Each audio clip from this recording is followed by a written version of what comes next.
Hey guys, Silverlord here, back again with another review, and today I'm very happy we are finally going to be talking about Masters of the Universe Revelation Part 2. It went up on Netflix a few days ago now. I know I took a little bit more time to get around to doing a video for Part 1. I took about a week before I did a review of that, or before I talked about it at least. This time, it's a little bit different. Part 1, I took some more time to kind of take it in and process it because it was the first thing we've gotten for Masters of the Universe as far as cartoons go since 2000X. So it's kind of a big deal. This is the sequel to that. And for those of you who believe that all sequels suck, that's not the case with this one. Fair warning, spoiler alert. I am going to be talking about spoilers because I think it's pointless to talk about something without doing that, because how the heck are you going to talk about the story if you don't talk about some spoilers? So, spoiler alert. There will be some spoilers in this video. There will be a lot of spoilers in this video. So, with that being said, a few things I'd like to touch base on. First, Sorceress dies. Andra does not become the champion of Grayskull. Teela and Andra are not gay. Teela becomes a sorceress. Fisto and Clampchamp die. Panther dies. Man-at-Arms does not die. Ram Man shows up and actually kicks some serious butt and also does not die. Preternia gets set ablaze. I don't know if they're all dead still or not. Orko comes back. Orko stays alive. Scareglow gets punked out by Orko once again with a bubble. Oh boy, He-Man turns into the Hulk. Skeletor gets kind of punked out by Evil Lyn, who becomes super ultra mega god Evil Lyn. Beastman becomes a werewolf, and Spikor gets his 2 minutes of fame. Am I missing anything? Oh, and Andra becomes Man-at-Arms. And the Horde's coming. Ooh-wee! Because Skeletor gets absorbed by the motherboard, which I can only assume we're going to get a new Adventures of He-Man style Skeletor at some point. That'd be kind of interesting. Makes sense, I guess. Bit bummed that Triclops didn't have a bigger role, because I, A, love Henry Rollins, and B, love Henry Rollins as Triclops. I don't care if you don't like it. I do. So, there you go. But with that being said, oh, also, Avians, Adrenids, and Aquaticans, all starting with A, team up to help fight Evil Lyn's horde of the damned, or the dead, or whatever. Either way, that's all the major stuff that happens. It's crazy. There's a lot of stuff to process here. This feels like Infinity War to me. Like, this second part is the Infinity War to the first part's Endgame. Which the first part, well, let me tell you what. I like it better than Endgame, first and foremost. It wasn't dang near as slow and did not have a bunch of stupid blah, blah, time travel nonsense that didn't make any sense in it. But it did seem slower than this part. This part seemed like, wham bam, thank you ma'am. Yeah, they developed some stuff. They talked about certain things and whatnot, but this just seemed like a very fast-paced second part as opposed to the first part, which there's nothing really wrong with the first part. It's just that the second part, had come out like a week later or the same time as part 1, they didn't release it in parts, they released it as like a 10-episode season, probably wouldn't have been as much internet hate on this series. Not gonna lie. Because, if I'm being perfectly honest, you know, everyone talks about Andra and Teela and the queer baiting thing. I don't get that at all. Especially in the very last episode where Teela calls Adam her hero and whatnot. I'd be hard-pressed to say they didn't share a smooch or two after that. I mean, come on. Seriously? I'm just saying. I'm not seeing what y'all are seeing. I guess I have better things to do with my life. But at any rate, I thought the series had a nice conclusion with Teela becoming the sorceress, Evil Lyn having a change of heart, He-Man maintaining his role as the champion of Grayskull, and Andra becoming the next Man-at-Arms. Although I still think it's funny that a title has a gender right at the beginning of it. But, you know, it is a title. It's not specifying anything more than that. So, you know, whatever. Makes sense, I guess. But I think it's funny that Man-at-Arms is a title and not just a nickname for old donkey anymore. So that's something new this show added, which, again, I don't think is a bad thing. I think it's interesting, but at any rate.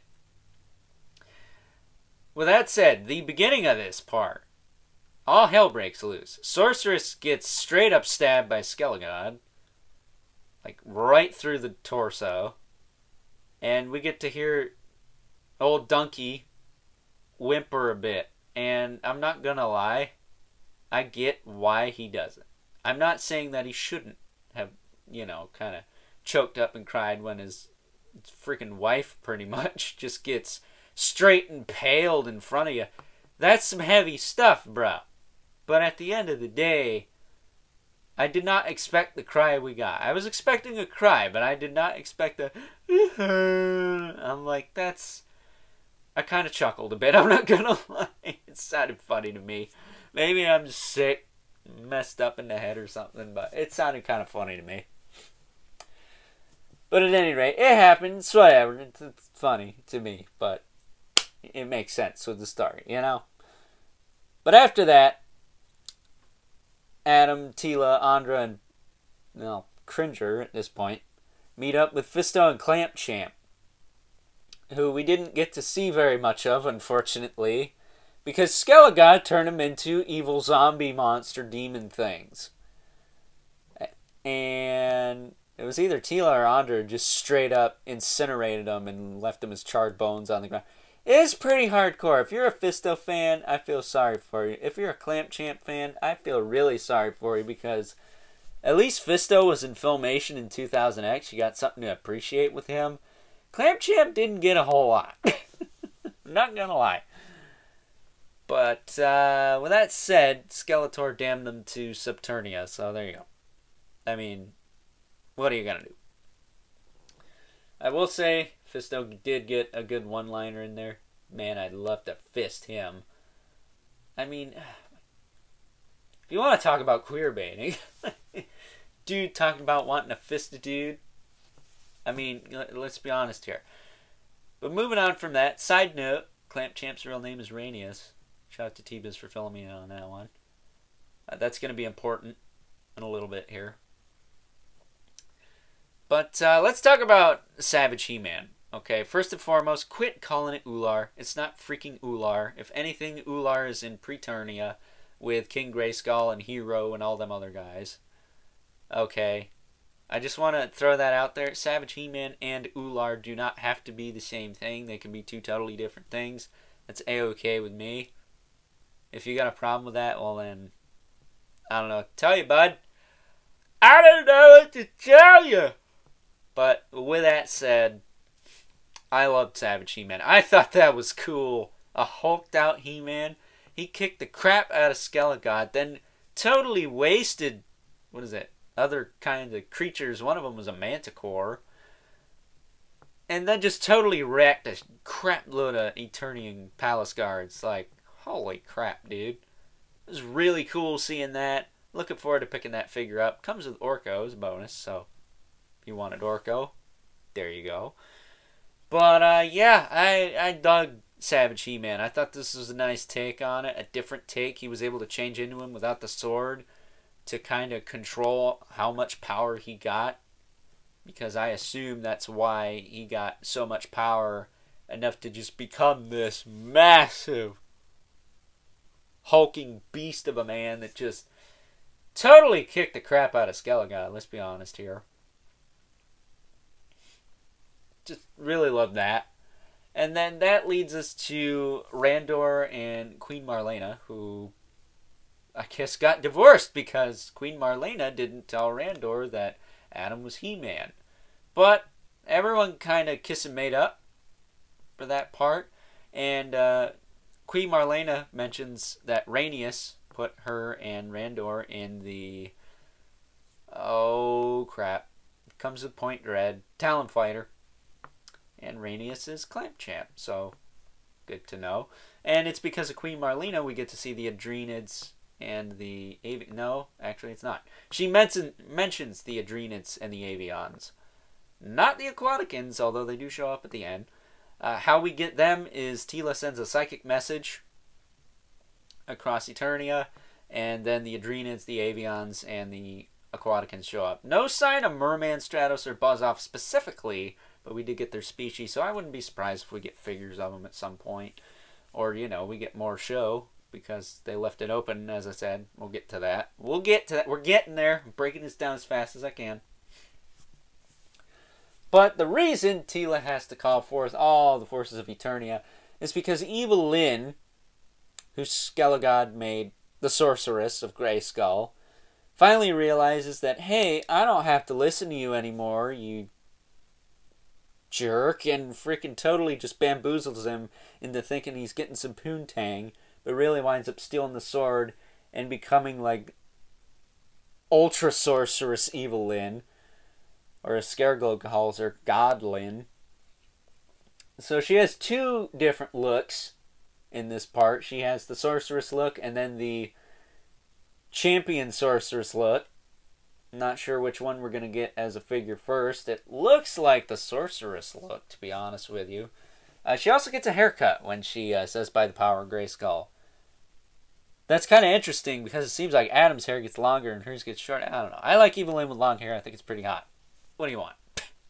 What do you expect? I'm biased. Kind of reminds me of Lady Death. It's probably why I like it that way.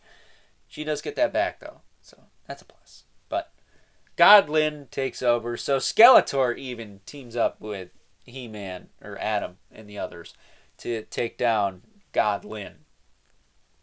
And while Skeletor and He-Man, or Adam, because he's not He-Man yet, take on God Lyn, Teela, Andra, and then Man-at-Arms, who's been locked up in the dungeon this whole time with the...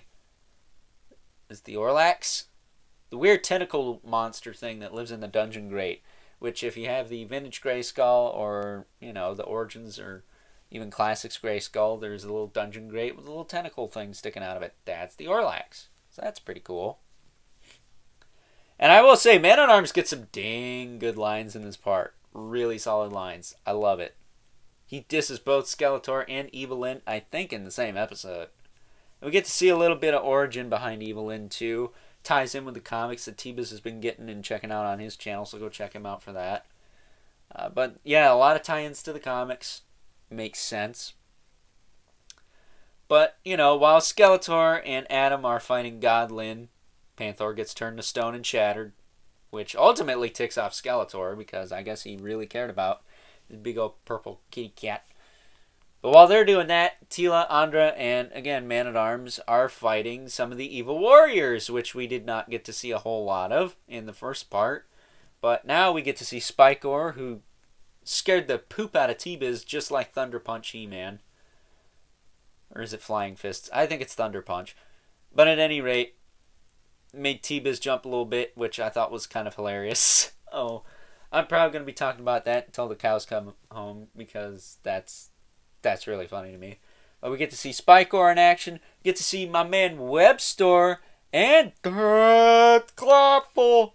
And then we get some movie love. We get to see Blade, which is kind of weird, right? But I guess since Mattel made a figure of him back in the 80s and was able to do the classics, they own the rights to that character. So, you know, that's pretty cool. But that's not all we get for some movie love. We also get the kind of projections in the sky, just like the movie. And then Skeletor quotes the movie again, let this be our final battle, yada, yada, yada. But we get Pig Boy. And Pig Boy, shout out to T-Biz for pointing this out, was a character, I don't know if he was created by the kid who won the or if there was a character contest, the kid won the contest, got to be the character, or the character was already made, and it's like, hey, if you want to be in the Motu movie, you know, write in and do this and that. But Pig Boy was the winner of said contest, so he appeared in the movie. I think it was a character creation contest or something. I want to say, kind of like Fearless Photog was. but don't quote me on that. T-Biz filled me in, but I can't remember everything. There's so much to process with this show. Because not only did we get Pig Boy, we also got Goat Man, who I have the classics of, which is kind of funny. If he wasn't buried, I might have got him out for this video. But yeah, Goat Man, really cool looking character, kind of a dork. I'm gonna lie, he's kind of a, how you say, a cannon fodder villain. He's a meat shield. But you know, of course they beat all the evil warriors and whatnot. Didn't see Jitsu, didn't see Ninjor. I don't know how many of these guys might be in Triclops' Technocult, but that'll be interesting to see, hopefully again in the future. But moving on from that, He-Man winds up getting the sword, or Adam and Skeletor kind of get stuck in a bind, and Evelyn summons forth the hordes of Subternia, which are of course led by Commando Scareglow, who is awesome in this part, willing to support God Lyn because he's already dead. I mean, he could care less if everything dies. He's got an army of shadow beasts and a shadow dragon and whatnot. It's pretty cool. Got the big monster ones, the big flying ones. And then, of course, because she brought back the dead, she brought back good old Orko. Gets the sword to Adam, who changes into He-Man, then changes Skeletor into Skelegod. And they fight God Lyn, or do they? I can't remember exactly, but Teela becomes a sorceress around the same time. Orko punks out Scareglow with a bubble. I mean, I will say, Evelyn got the crap kicked out of her, which I think is awesome because she's like one of my least favorite characters in Mochu. For whatever reason, I don't really know why. I just guess I never cared. Never really gave her time of day, but they made up for it by punking out my favorite character, Scareglow. Not once, but twice with my least favorite character, Orko, who I have to say is a really solid character in this show compared to before. He's not just a bumbling boob, which they say that a lot in this part. They say bumbling boob quite a few times. But while Teela and Evelyn are fighting, duking it out, Teela gives her a good huck too, right in the schnoz. He-Man and Skelegod kind of duke it out, but then Queen Marlena shoots a bomb, quote-unquote bomb, takes down Skelegod, and it's Ram-Man. So that's pretty cool. Voiced by Mark Hamill, of all things. So that's pretty funny. And then the part that I thought was funny, there's a couple parts. He-Man tells everyone to get into a safe position, and everyone's like, there are no safe positions. He's like, there is one behind me. And he takes out that shadow dragon thing. That was cool. And then when Skeletor just constantly is being a pain in the butt, he's like, I won't be ignored. It's like, we must fight. It's how it's supposed to be or whatever. And He-Man just gets so annoyed. He's like, this isn't about us. And he chucks him. Just straight chucks him. That was cool. I dug that quite a bit. And then while that's happening, Teela manages to convince Evelyn to have a change of heart and change her ways and kind of hand the power back over. And that's pretty much a lot. Evelyn turns Beastman into a giant werewolf beast at one point, which is kind of cool. I want to figure that too, but I digress. But yeah, that's pretty much it. You know, Randor makes Andra his lieutenant, and then she's promoted by Man-at-Arms to, well, Man-at-Arms. And then Teela and Adam kind of share a bit of a tender moment. They don't get it on. I mean, I didn't expect that, but kind of seemed like they might have after the cameras turned off.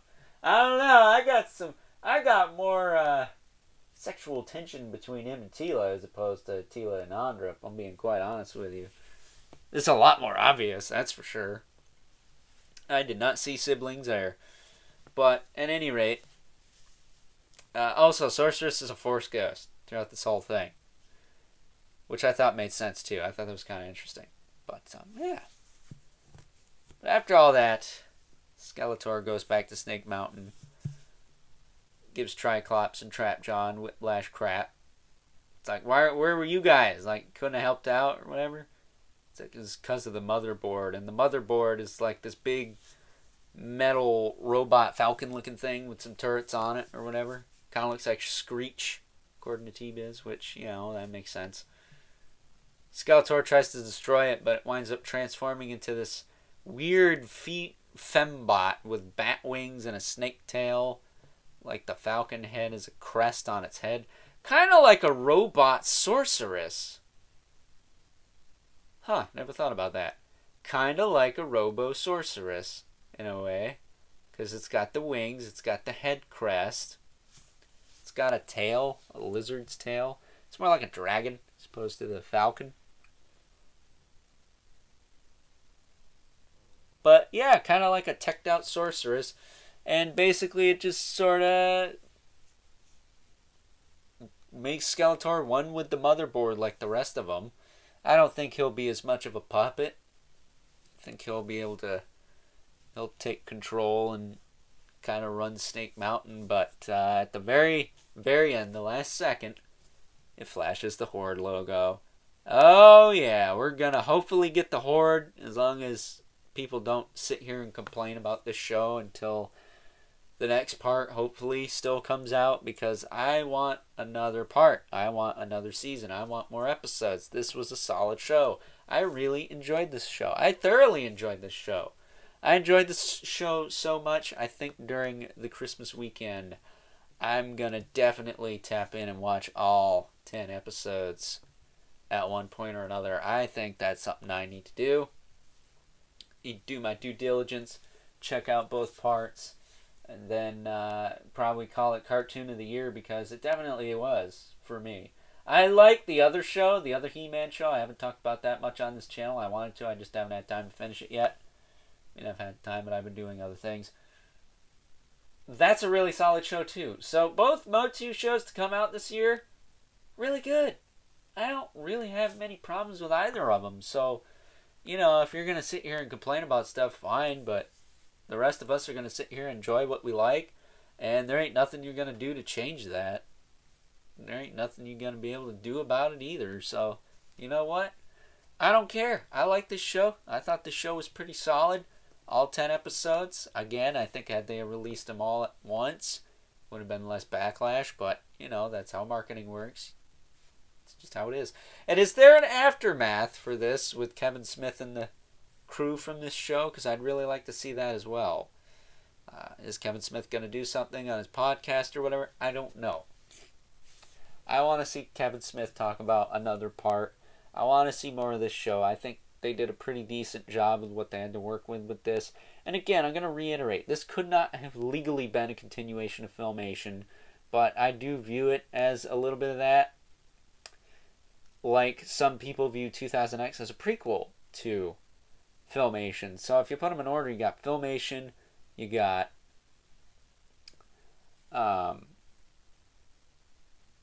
you got 2000X, you got Filmation, you got Revelation, and then you got New Adventures, I guess. I have a feeling they're going to go that route somehow, but I don't know how. Just because of Skeletor being kind of teched out now. We don't see what that looks like yet, but hopefully we will. That'll be cool.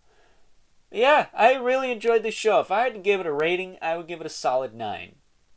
A solid 9. I can't do 8. I like part 2 too much. Part 1 is what's kind of dragging it down a bit, just because it was a little bit slow. A little bit. But it was building up to part 2, which was, again, overall really, really solid. I didn't have any issues with that whatsoever. There weren't a ton of slow parts. There was a lot of good stuff. Aside from that Man-at-Arms cry, that was kind of funny. But at any rate, I hope you guys enjoyed this review. I know it's probably long, like 20 minutes to half an hour. If it was shorter, I'll be pleasantly surprised. Or just surprised in general. But with that being said, I hope you guys enjoyed this review. If you haven't checked it out, check it out. I said spoiler alert at the beginning. I think y'all should have clicked off the video and checked it out by now, because it's definitely something worth taking a look-see at least once. I'm going to do it 1-2 more times before it's all over. With that being said, don't forget to comment, like, and subscribe. If you are so inclined, please hit that notification bell so you know whenever I upload more content to the channel. Got plenty coming your way. I had to take some time off because of some health-related issues in the Thanksgiving holiday, as I said. Did I say that before? I might have said it in another video that I recorded before this, but at any rate, I had to take a little bit of time off. I'm uploading this at 5 p.m. just in case someone hasn't seen it yet. You can see it and then have time to watch this video without it getting completely wrecked. But yeah, we gotta show that algorithm who's boss, right? If you haven't already, hit me up on Instagram at Overlord Productions. But as always, please keep the comments civil. The world sucks enough as it is, especially when I know people are going to complain about the show, even though there's not a whole lot to complain about. Other than, I want more show. That's my only complaint. I want more. My dopamine fix has not been fulfilled yet. Even though I got this awesome Man-at-Arms, which I'm going to be taking a look at tomorrow, I need more dopamine fix, man. I need more Motu in my life. With that being said, until next time, I'll catch you guys later. Man, what a good show.